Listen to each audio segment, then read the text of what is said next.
get us. Okay, recording has started. All right, thank you. So hello, my name is Eleni Miltsakaki. I'm the program chair for the Hellenic University Club in Philadelphia. And it is my pleasure to welcome you to today's speaker series lecture. We are privileged to have with us a distinguished scholar whose research has greatly enriched our understanding of modern Greek history and culture. Dr. Gonda van Steen is a renowned expert in the field with an impressive body of work in modern Greek studies.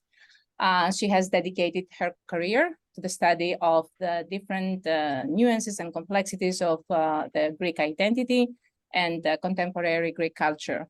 When having a conversation with Dr. van Steen, it doesn't take you long to see her passion for her subject matter and the field and the dedication to her work.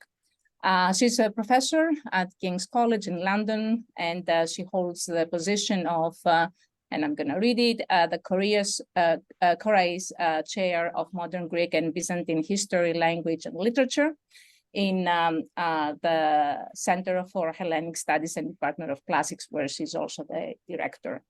Before that, she was the Casas Chair in Greek Studies at the University of Florida. There, she taught courses in ancient and modern Greek language and literature, and also she served as the president and later the executive director of the Modern Greek Studies Association, MGSA. She's the author of 5 books. I'm not going to mention them one by one, but her latest book, which is titled Adoption Memory and Cold War Greece, Quid Pro Quo, touches on a virtually unknown chapter of the modern Greek history, and that is the mass adoption of Greek children to the US and Netherlands, beginning in 1948 and then continuing through the 1960s. So this will be the topic of her lecture today with the title Silent Migration, Child Adoptions from Greece to the USA in the 1950s and 1960s. Please join me in welcoming Dr. Gonda van Steen, whose lecture will be maybe at times difficult and uncomfortable, but illuminating and insightful. Dr. Gonda van Steen. Well, thank you, Eleni. I hope you can hear me and I hope you can see the presentation that I'm just now sharing. Alert me if that is not the case. Yes, well, thank you. So, Eleni, thank you so much for organizing this talk for the Hellenic University Club of Philadelphia. It's a great pleasure. And I speak to you from London, but just the thought that I can be with you perks me up at 12 o'clock at night. So I'm really delighted that I can be with you with the wonders of technology. And I hope those wonders of technology sustain us.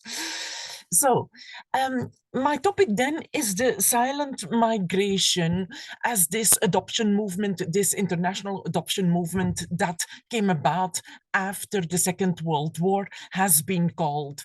Silent because very few people have actually spoken about it, written about it. And it was not just a movement of adopted children from Greece. Later on, the movement took in a lot of adopted children from Korea, Japan, Italy, Ireland, all cases actually that are better known. We have to immediately stand still at the question as to why the Greek case was never better known. So I hope to provide some answers to that today. If at any time you have a very specific question for me, or you want to talk about a personal case, which tends to happen in these talks, I'll leave you with my email so you can find me. And my slide seems to stick a bit. Okay, there we are. So we need to talk then about when this movement happened and how many people it actually affected. I break it down in 2 geographical directions. The main destination is the USA. and it always has been in international adoption, to this day for that matter. In Greece, the conversation about sending children abroad for adoption starts happening around 1948. And that doesn't surprise us one bit, because that is at the height of the Civil War, which leaves a lot of villages destroyed, a lot of families displaced, a lot of refugees from the villages withdrawing in the city centers, a lot of turmoil that makes parents and institutions who have orphan children, or parents who can hardly sustain their children, think of other solutions. So the first conversations start around 1948 about sending children abroad to the USA, but the movement doesn't really kind of get traction until 1950. And then in 1950, the numbers immediately kick in and build up rapidly over time. In the first 12 years, we see that 3,200 children make their way from Greece to the USA. And they come from institutions all over Greece, vrefokomia, as we call them, for the children of the youngest age, and then also some children from the pedopolis, the child towns of Queen Frederica, but also the younger children from the orphanotrophia. But the main source is the vrefokomia, and that means orphanage, of course. In English, we don't discriminate. Well, we call everything orphanage, but vrefokomia in Greek is actually meant for very young children, whereas an orphanotrophia is meant for children from 6 or 7 years old until teenage years. So it's not just orphaned children who end up in institutions because they've lost their parents, not necessarily because the parents have died. Some parents are in exile or are imprisoned or are just missing. There are also children who are sent abroad from widows or from birth mothers or polytechnes, οικογένειες, as we call them, children from families that are fairly large and that have a hard time sustaining themselves through hardship. And very often, and this is somewhat sad, very often if a married couple decides to give up a child, it is the newborn girl, emphasis on girl.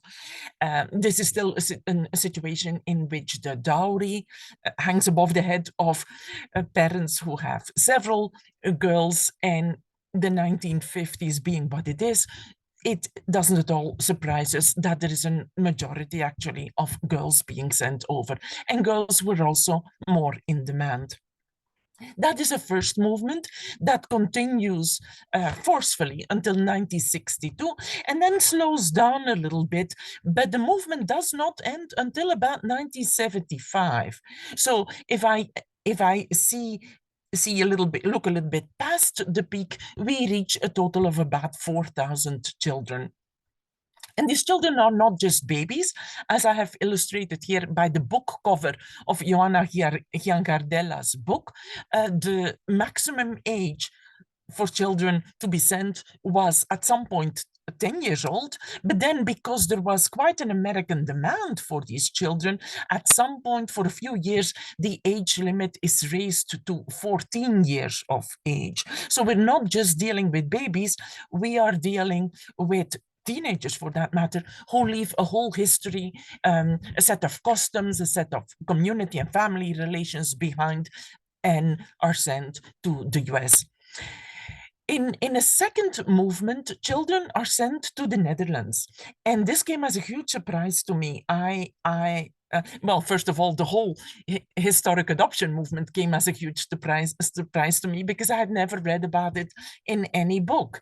And I would encourage you to go looking in the standard history books of Greece of the 1940s, 50s, or even the more encompassing survey histories. There are no mentions of mass adoptions to the US. And so I felt, when I first came upon the topic, somewhat accidentally actually, and couldn't find answers for myself or for the person whom I was trying to help, that was actually for me one of the main incentives to try to understand this movement better, and then to try to fill a gap in our knowledge. And the gap we're hoping to fill is bringing a more social history and a more family-based history, children's history, to a history of the Civil War in the 50s that has always been a very, dare I say, a history in which politics comes to the forefront, diplomacy, bilateral relations, relations with neighboring countries, military history, but social history has been has been lagging behind, and the sources aren't very good either for us to cover social history. So this may then will be, by focusing on the adoptions, it's a little window on a mid-20th century social history in which a whole lot more work remains to be done. But back to the second destination, as I said, the fact that 600 children went to the Netherlands, that took me completely by surprise. And because I actually share a language with them, since my native language is Flemish, Belgian, which is for some people to be called Dutch, but not by us. In any case, we can speak each other's language if we want to, and I have access to that range of sources as well, which delights me a great deal, because it's also become an opportunity for these two groups to actually start discovering each other and start talking to each other.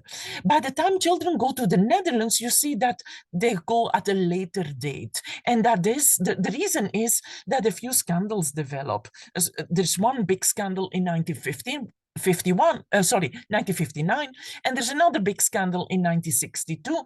And because there's a certain amount of anti-Americanism brewing, the traffic, if you want, diverts away from destination US and goes to destination the Netherlands. And the 600 children who go to the Netherlands go according to a particular pattern. Most of them go, their origins lie in the baby center Mitera in Athens, Kendrofrefon Mitera, which had branches on Crete and Corfu. So that makes tracing and searching a little easier for the Dutch of Greek descent, because they come from one institution where social workers are still at work today and where records were better kept. Whereas the Americans went via various pathways, some better documented than others, but mostly rather poorly documented.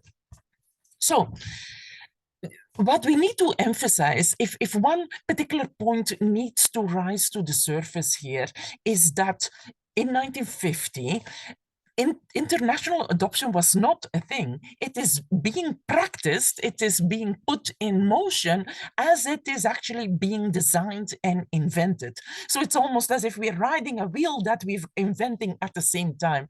We're working somewhat in a legal vacuum when it comes to defining adoption to another country. There is no good mass precedent to lead us here. And you see all these various countries struggle with how to actually do this and how to do it well. And it takes Greece about 12 years to start, and a few scandals to start putting it on a better foundation.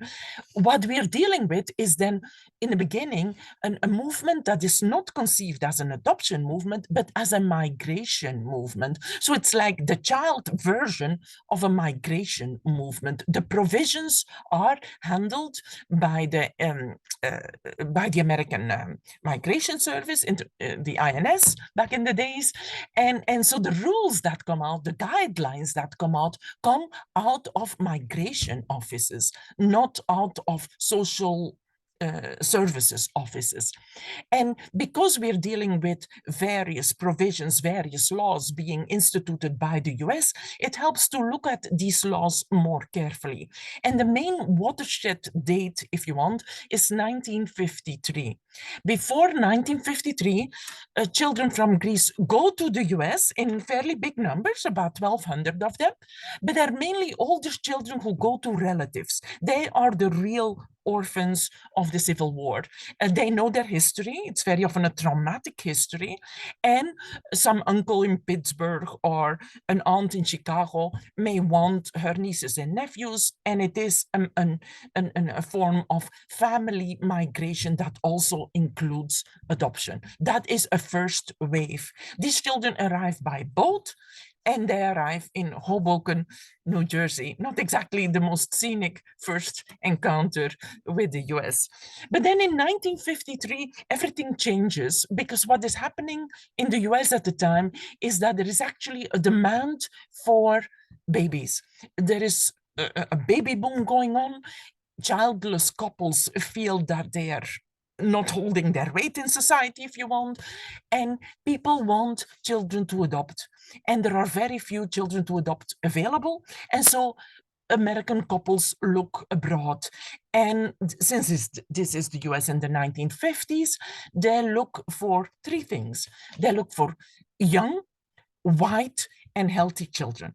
Young, white, and healthy. All three components equally important, which means that Greek children will be traveling to the US in large numbers before Korean children will be traveling, because there is still that racial component attached to this movement, and Americans want young as possible, white as possible, and healthy as possible children. And then if they are also somewhat easily available, all the better. Greece is at that moment the country that complies. And Greece develops quite a reputation for making children rather easily available. At a moment, actually, that the first emergency of the Civil War has actually somewhat subsided. So we see the peak years of this movement fall between 1956 and 1959, which puts us immediately 10 years away from the Civil War. And that too is a surprise to me, because if this is an emergency movement, you would have wanted it to decline after the emergency is abated.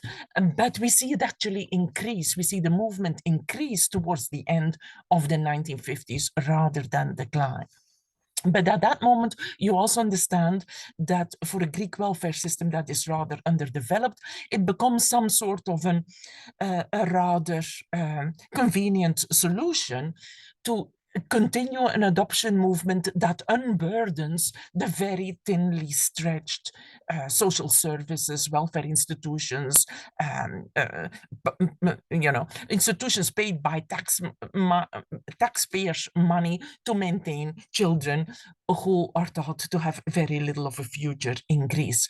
So if the first were orphans, and including some political adoptions, then the second half of the 50s sees children travel who are the illegitimate children, the exogamapedia, who are children of unmarried mothers, and both mother and child have a very bleak future ahead in Greece, which is still rather conservative in the 1950s and 60s, and mothers see it as a solution to give up their child for a better life in the US, where the child can then also become, in a way, legalized by a proper adoption procedure, as opposed to facing a lifetime of being notho in Greece, which, as I said, is not a pretty prospect. I must immediately emphasize that a lot has been said about stolen babies, and I'm always the first one to downplay that. We see a vast majority of mothers consenting to adoption, but I hasten to emphasize that that is a consent that is somewhat based on not having other options. It's still a consent, however. It's not as if babies are snatched from mother's arms. And I have kind of regretted a little bit of sensationalizing that's been going on around my research when I say 4,000 children and people in the next step say 4,000 stolen children, I immediately kind of draw back a little bit.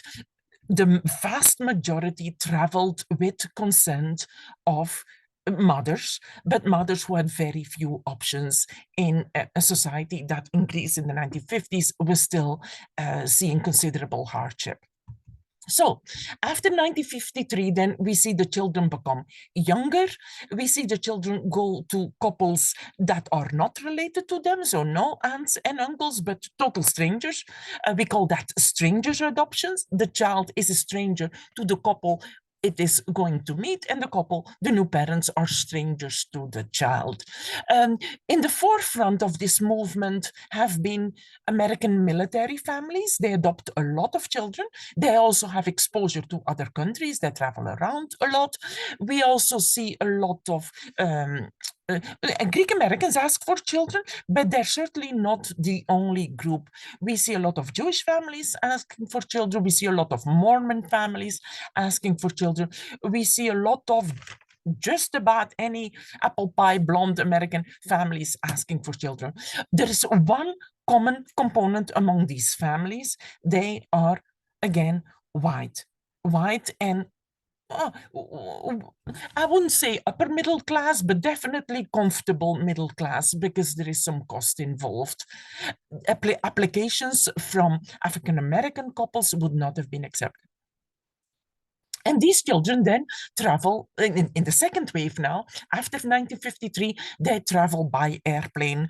And that generates in the newspapers quite a lot of good material, like these pictures, where the airlines take an opportunity to kind of show off their services in the service of Greek orphans, as they call them, even though I hasten to say that the word orphans is being stretched now. If the first ones were orphans, these are not. These children have a living mother, an unwed living mother, but a mother that that has given up her child. So once the children then make it into the US with their entry visa and all the paperwork that they needed to have, which it took a little bit of bureaucracy, but in the bigger scheme of things, not that much. They needed a medical test and they needed a visa, and there needed to be visas available because these numbers are quite controlled. Once the child has been in the US for about 2 years, the parents can apply for naturalization, because the child, by just entering the US, is not a US citizen yet. And so the children then, the parents will apply for American naturalization, American citizenship, and that again generates a whole bunch of lovely pictures in the newspapers when you see these young children swear the oath of allegiance. Children were very welcome in the US in the 1950s. There is in general a very anti-communist climate reigning. This is the era of McCarthyism. There is a Cold War scare, but children are let in increasingly bigger numbers because children are non-political and ahistorical, if you want, non-historical and non-political. So children become the exception in an anti-communist climate on the US side that would have screened out adults from Greece that had a communist record, for instance. I want to do a little comparison here to put the numbers in perspective. Between 48 and 62, the adopted children from Greece arriving in the US are 3,200. Korea starts later and then quickly sends up till 1962 about 4,162 children. So taking a first look at this, you would say Korea is in the lead. Korea sends more children. Quantitatively, just numerically speaking, that's right. But Korea has 4 times the population of Greece at this time. 4 times. So relatively speaking, putting things in proportion now, with if we do a ratio per population, then Greece sends out far more children. Greece is a small country at this time, 7.5 million people, whereas Korea reaches about 24,000 people. So that means for us well known as the Korean movement is, we are just astonished that the Greek movement, which is proportionally actually an even denser movement, an even bigger movement, has gone under the radar for so long. The Greek children are also the first celebrity adopted children, if I may, because celebrity adoptions have been with us ever since. And here is Danny Kaye on the Acropolis with orphans. The image around orphans are children to be rescued. First of all, they are all too easily called orphans when they're not. But the image is that the child, the younger it will be, the least history and the least trauma it will bring along, the least it will sense that kind of uprooting that a 14-year-old would clearly sense. So these children then are put in the perspective of ancient Greek history, posing against the backdrop of the Acropolis. They're allocated some history, but this tends to be 5th century BC history. But their history that is more traumatic, their history of the 1940s, that they themselves, if they're a little older, or that their parents may have carried, is kind of whitewashed. So who are then the mediators? Who are the agencies who handle these adoptions with destination the USA? And as I said, for the American side of things, the picture is very wide. The range is quite broad. Whereas for the Dutch movement, the source is one and the procedures are much more homogeneous. In the lead is the AHEPA, that had quite a lot of experience since its foundation date in 1922 to help settle new-coming immigrants. So the AHEPA has a plan in place for adults, right? And have been working at it for a few decades already. But the AHEPA then sees a new plan of action, a new program in their orphan program, as they call it, and they start dealing in adoptions of children as well, somewhat applying an adult model for child migration. And it does not work too well. Let me add that. It does not work too well. Mainly because the AHEPA tries to do things a little faster. A few of the presidents of the AHEPA, including Lamberson, well, Lamberson didn't make it to president, but Skopas made it to president. Since they're trained as lawyers and understand both the Greek law and the American law better than anyone else, kind of turn this into somewhat of a private business. For Skopas, this means that he will eventually be the focus of the scandal that breaks out in 1959, at which time he is a judge in the New York area and will eventually have to resign from that position. He is scrutinized legally, and the legal file exists, and it's about 1,000 pages, but he's not convicted. And I hasten to say that because people think there were indictments, but he is not. He's actually, it actually never goes to trial. The charges are dropped in a set of circumstances that is actually quite remarkable, but we can't go into that. When Skopas then, since he has burned his fingers on this, withdraws in 1959, he leaves a vacuum because until now the AHEPA had been very active in this area. He leaves a vacuum behind, and that gets quickly filled by other people who are emboldened by the fact that this legal scrutiny actually went nowhere. And so, for instance, Maurice and Rebecca Issachar will make quite a business out of placing children sight unseen with parents in the US and working a kind of New York clientele. And there is indeed, this couple holds the record of sending a child within 2 weeks. It would have taken 2 weeks just to clear the paperwork. It's almost unthinkable that the record is held by a child that would be born and 2 weeks later arriving in New York. But that was possible. That's how quick it went. And that tells you also a little bit about the scrutiny or the lack thereof when it came to adhering to proper procedures and screening of parents and child.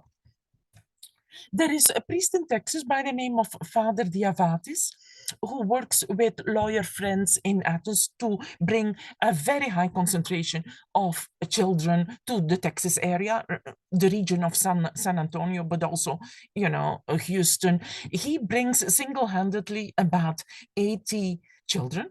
So that kind of explains a sudden concentration in Texas.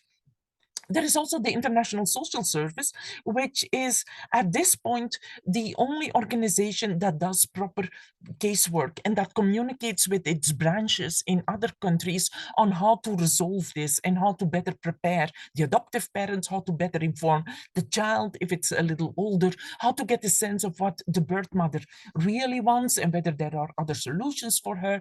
So I put the International Social Service highest on the list of trying to do things professionally. And to their credit, they have kept every single file from the 1950s, and that file exists still today, and they have digitized it. And the typical file for a child is about 70 pages, and every single adoptee whose adoption was handled through the ISS can get access to that file. They are the only ones in this whole picture being so cooperative and so professional about this matter to this day. The name of Queen Frederica is always mentioned as if she was single-handedly responsible for this adoption movement. And again, this is a misconception. First of all, she didn't invent the movement. She came late in the movement. She is, of course, the founder of the Kinderopvang and she had also some of her right-hand ladies, if I may call them, in the social services agency that you all know called PICPA. But I can tell that they do try to copy at least some of the techniques of the International Social Service. This is not what the newspapers have stated, that Queen Frederica was selling Greek children $4,000 a piece. Absolutely not. And I'm actually a little bit perturbed that that comes up time and again because it is entirely ungrounded. So this has been an opportunity to also set a few things straight. And then there are people who feel that they should have a small piece of this pie. And you see travel agents, for instance, involved in placing children, clearly having no experience whatsoever, and very often burning their fingers in the process. The newspapers in the US write about this movement extensively. So this movement is handled with huge confidentiality in Greece, and then, ironically, with huge publicity in the US. Local newspapers write about arriving children all the time, and they reinforce a certain stereotype that these children are saved from hunger, cold orphanages, overcrowded. They will adjust very quickly. The boy will be a Texan in no time at all. The newspapers pride themselves in children's interest in ice cream and spaghetti and everything that makes noise, the car, the television, the vacuum cleaner, and in how quickly they will forget their Greek and become little Americans. The model is assimilation. And when we speak to people today, they actually resent that a little bit. Very many sorely regret that they had Greek and lost it, and that they have to build it up all over again, knowing that at some point they were actually fluent in the language. So they perceive a sense of loss in this huge drive towards assimilation. There is also in the newspapers an emphasis on the fact that America means hygiene and supposedly Greece means dirt.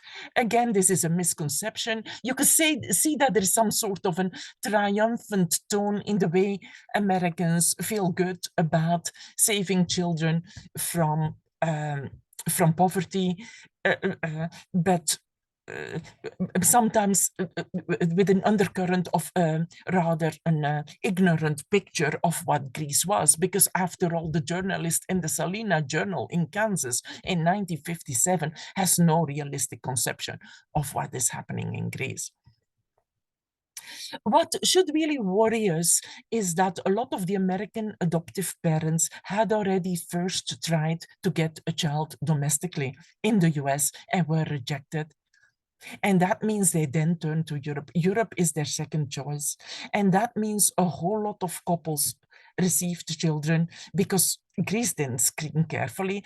A whole lot of couples received children when they had actually been rejected for all sorts of reasons, alcoholism, mental health issues, problems in the marriage, and were still qualifying for a Greek child. So it should not surprise us then that there are some pretty traumatic situations in this history that again now come to the surface when people feel confident enough to speak about it. So when people write for themselves, as they are now doing, there's quite a movement of people speaking for themselves, writing for themselves, and communicating with one another, meeting one another, posting on Facebook.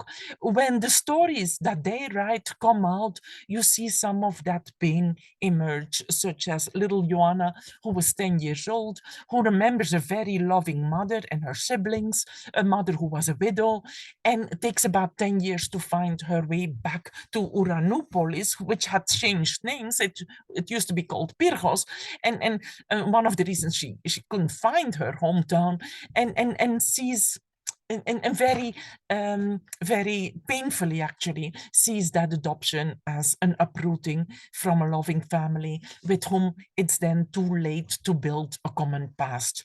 The book in the middle says A Chest Full of Secrets and is by a Dutch woman of Greek descent, and the book at the end puts that emphasis on monetary transaction. Now, mind you, there were always fees involved, fees for the lawyers, and very often very steep fees, but I resent the kind of stolen baby scenario that people like to use to sensationalize this movement. There's very little evidence of that. And here are some more stories. As you can see, ever since 2011, people have just kind of taken it in their hands to write their own stories, which is a movement I very much encourage. This year, in January, a book appeared called Voices of the Lost Children of Greece, and it just appeared about 2 weeks ago in Greek, Phonές των χαμένων παιδιών της Ελλάδας, where 14 of them get together to actually publish their story in a shorter form, because the concept of writing a book about their story is a little intimidating. They're not trained authors, but they got together under the leadership of Mary Kardaras, who is an adoptee herself, to put their stories together in a collective volume. So if you want to look at this movement from the perspective of how they perceived it, this would be an interesting read, because you get 14 different perspectives on this phenomenon, anywhere from very, very positive to extremely sad. So where are we now? I'm actually spearheading a campaign that we call Nostos, for obvious reasons, for Greek adoptees. This is a homecoming in a symbolic kind of way. There are a few loose ends that we still need to resolve to give these people what they are owed. And I call that the 3 R's of redress. If there are records, they should be accessible to these people. That is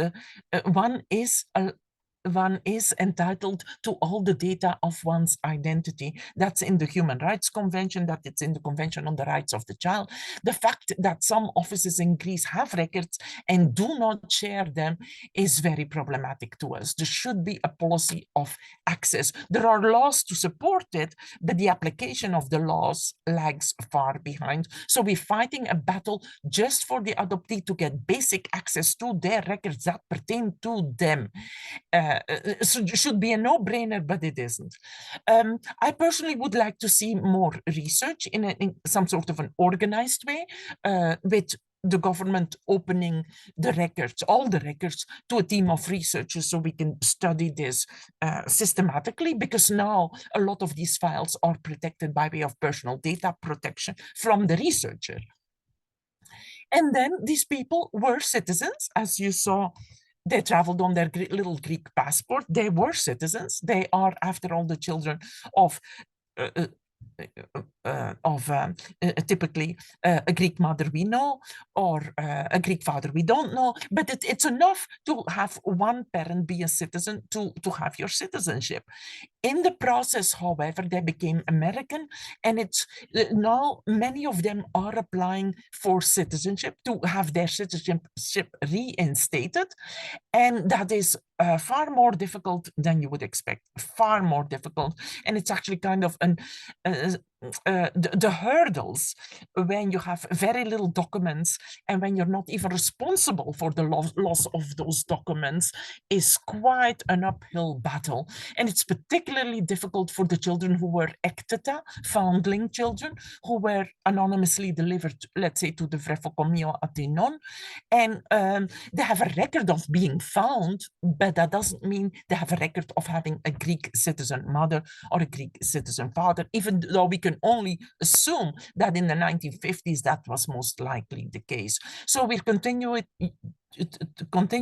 to fight the battle on those 3 points, the 3 R's: records, research, and restored citizenship.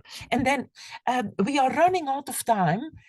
I came to the end of my presentation. I'm sure you have many questions. If after the question session, there are a few minutes left for me to show you a little video of how we go about searching in Patras, I'm very eager to show you that, but I don't want to miss the opportunity to hear your questions. So I'll stop sharing and see what you have for me. Well, thank you so much, Gonda. So I'm gonna have like about 10 questions, but I'll be a nice host and give the floor to the audience. Okay, I saw Adonis' hand. Oh no, that's a clapping. Never mind. This is a clapping, yeah. Okay, George. Can I speak? Nice. Can I say hi to Gonda? Hello, Dimitra. Hi, Dimitra. I'm so happy to have you here in Philadelphia and to be able to hear your upgraded and updated research, because it was so fascinating to hear you for the first time in the Athens Center. When you first remember, you first presented this.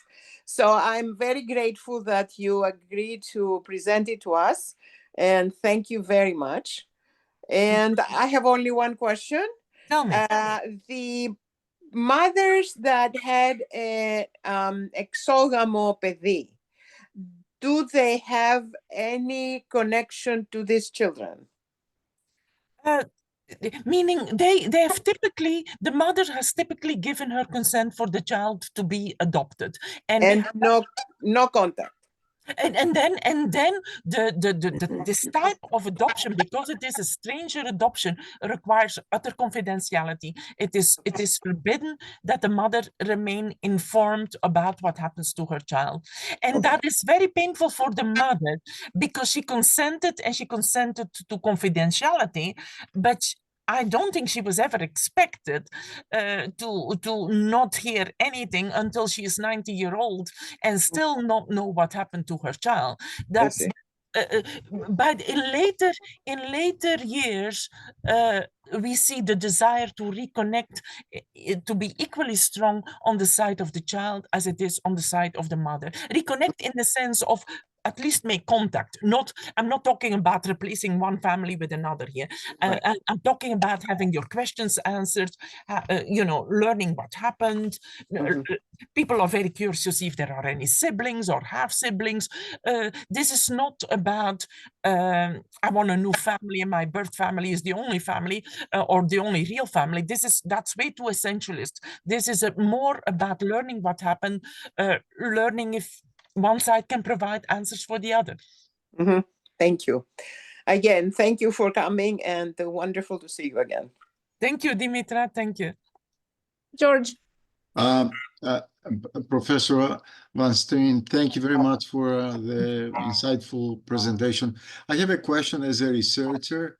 How do you obtain the data, and how do you validate this information, especially when there are two sides to the activity, so to speak? One is the side of the adoptee, and there are the other, you understand, there are two sites, and how do you verify? Is it possible to verify data?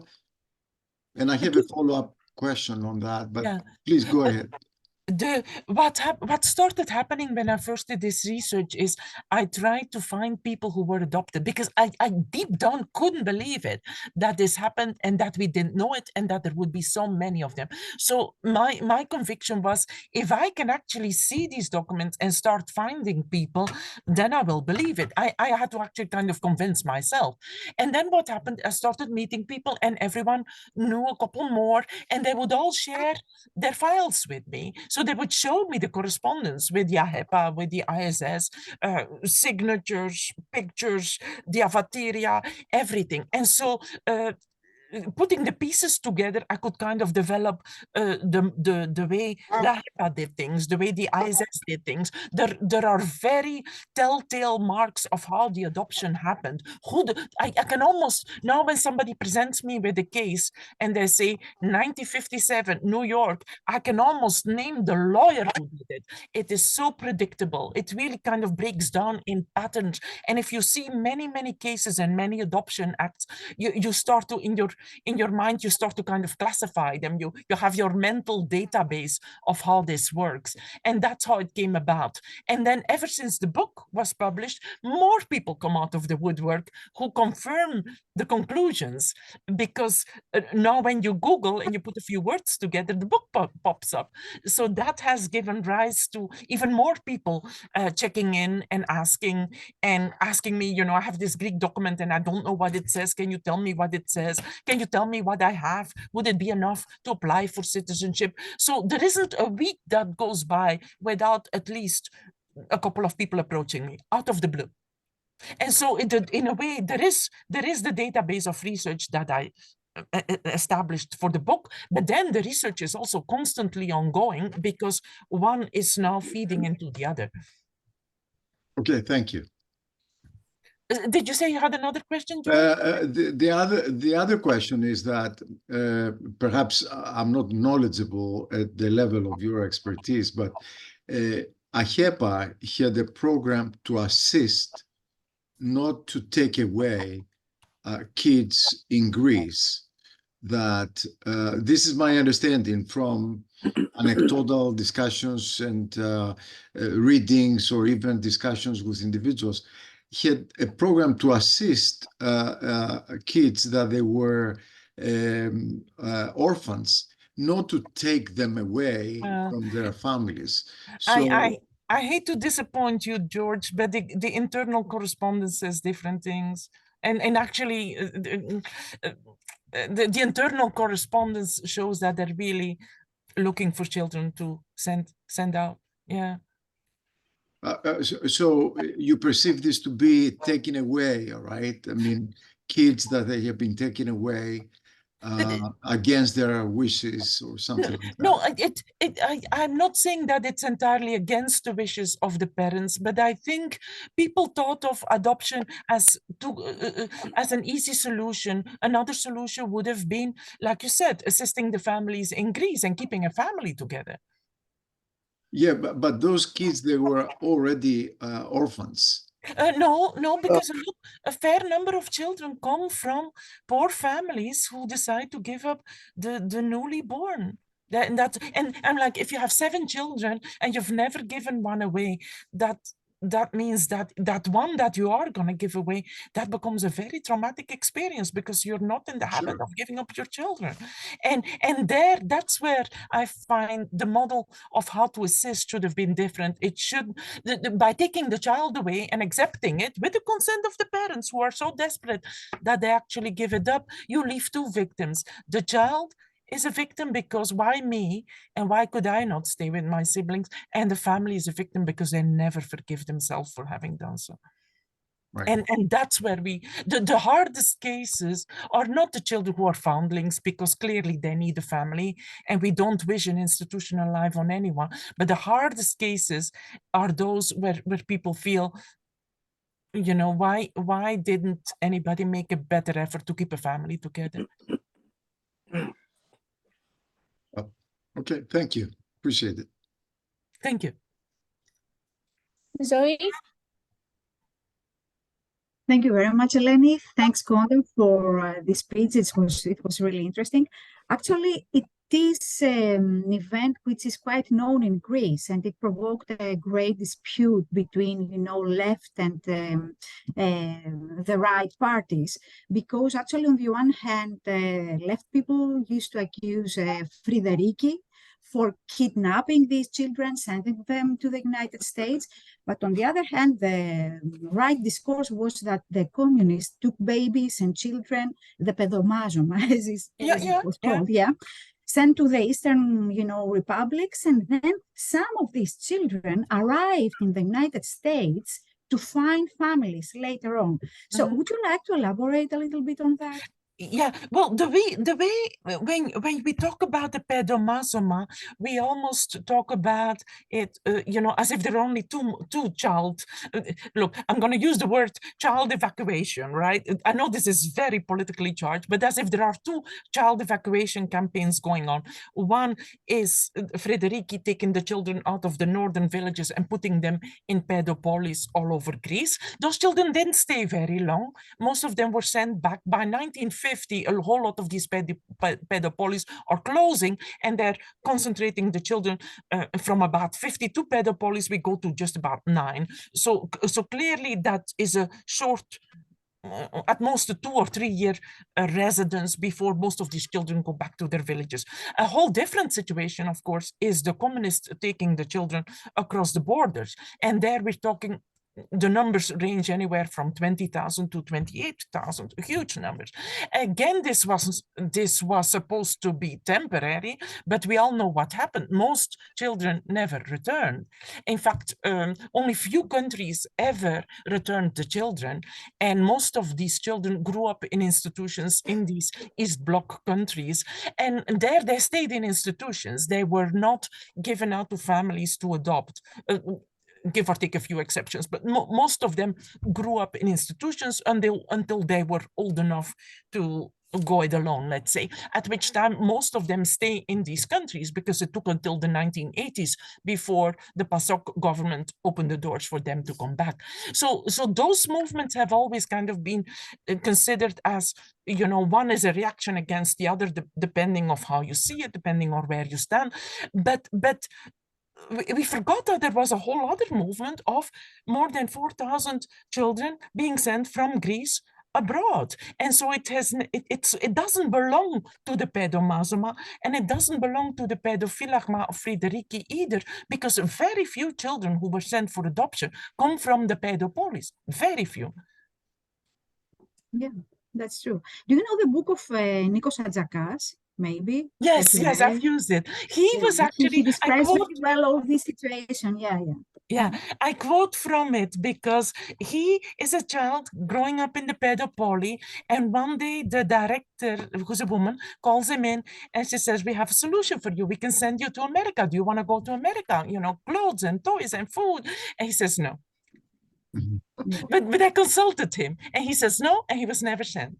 But clearly, so I use it as an example that there is a tiny bit of overlap, but most children of the pedopolis go home, or they age out of the system. If they were born in 42, they have older siblings, or maybe a relative takes them in. They kind of age out of the system, which empties out the pedopolis. So in the end, by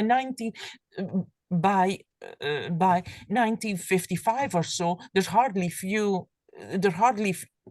candidates left for adoption in these pedopolis. The one example that I would want to cite, though, are the children of Elias Argyriadis, who were sent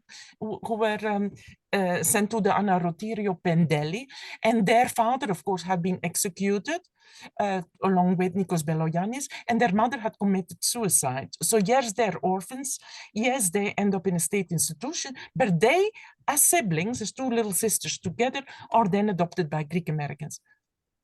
And that's what I call a political adoption, as opposed to the exogama.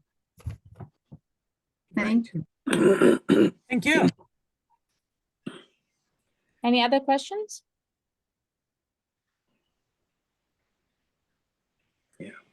Okay, because I do have questions, so I mean, if anybody has a question, please raise your hand. But let me, in the meantime, ask my question. Actually, I have two, and I know in which order. Maybe the quick one is the following. So I know that you mentioned that it was a time that the United States would not have any reaction, so to speak.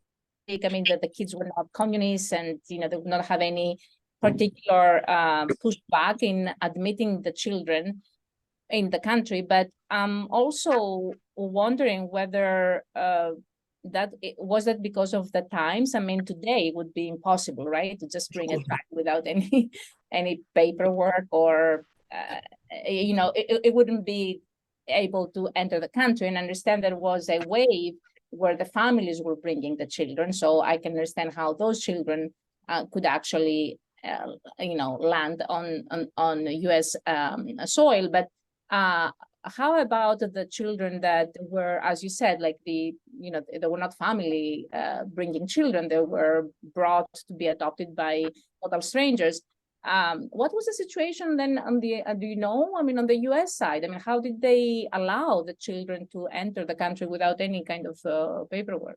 They do have paperwork, like the little passport that you saw at the end. What happens is, for most Americans in the earlier phases, the lawyer does all the work, and that even selecting the child, because the American couples don't travel. They let a lawyer make this decision. The lawyer sends over photographs. They pick a child from a photograph. They can be specific about age or gender, but it's an adoption by proxy. They do not see the child until they meet it at the airport.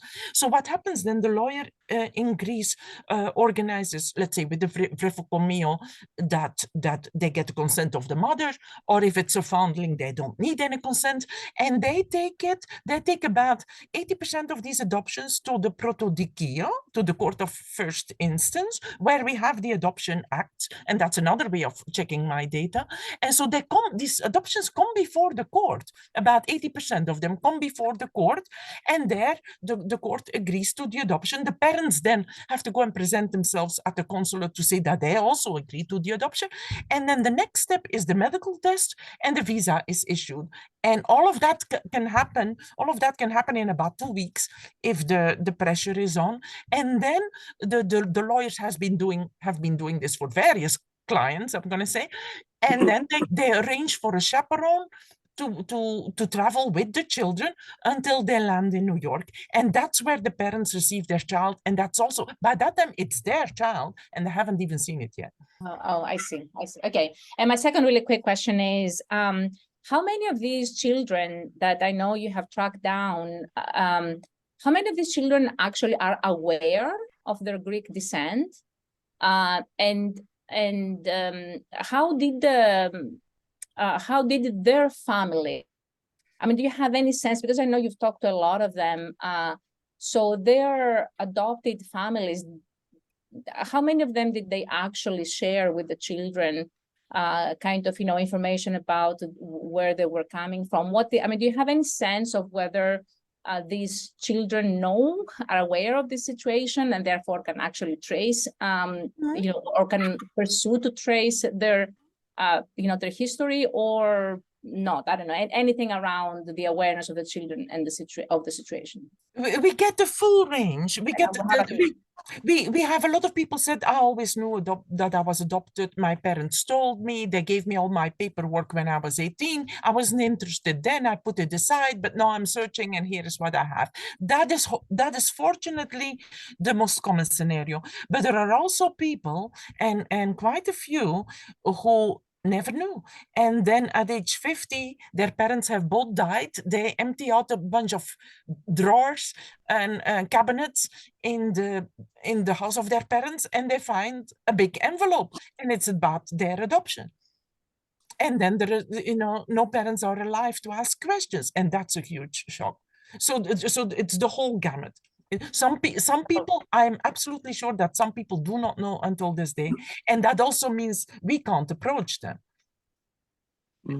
Because I can't be the one who divulges that they are adopted. Of course. that would be a huge breach of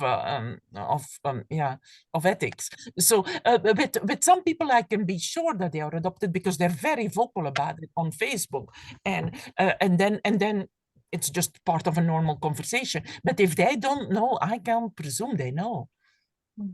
Okay, thank you. And Athena, I see your hand up. Athena?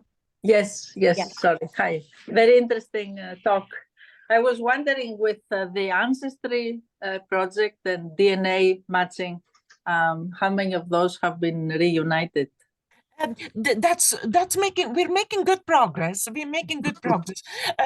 These people do all possible DNA tests and load them up on all platforms and watch them religiously. But here's the thing: Greek Americans will do DNA tests. Greek Australians do DNA tests because they're interested in their heritage. But Greeks themselves don't do DNA tests because they know where they're from. Everybody knows where they're from. Everybody, you're constantly asked where you're from. So that's the harder part. Very often we find a lead because every Greek family has had people who went abroad, and they or their children may eventually do a DNA test. But Greeks in Greece don't do a whole lot of DNA tests. And so you have to really be lucky, because if you find a fourth cousin, you can't do much with that. A fourth cousin leaves, and then big families, a fourth cousin you can't do much with. But if you find a first cousin, and he or she is willing to talk about this subject, then you can get somewhere. And we have had breakthroughs through that kind of DNA testing.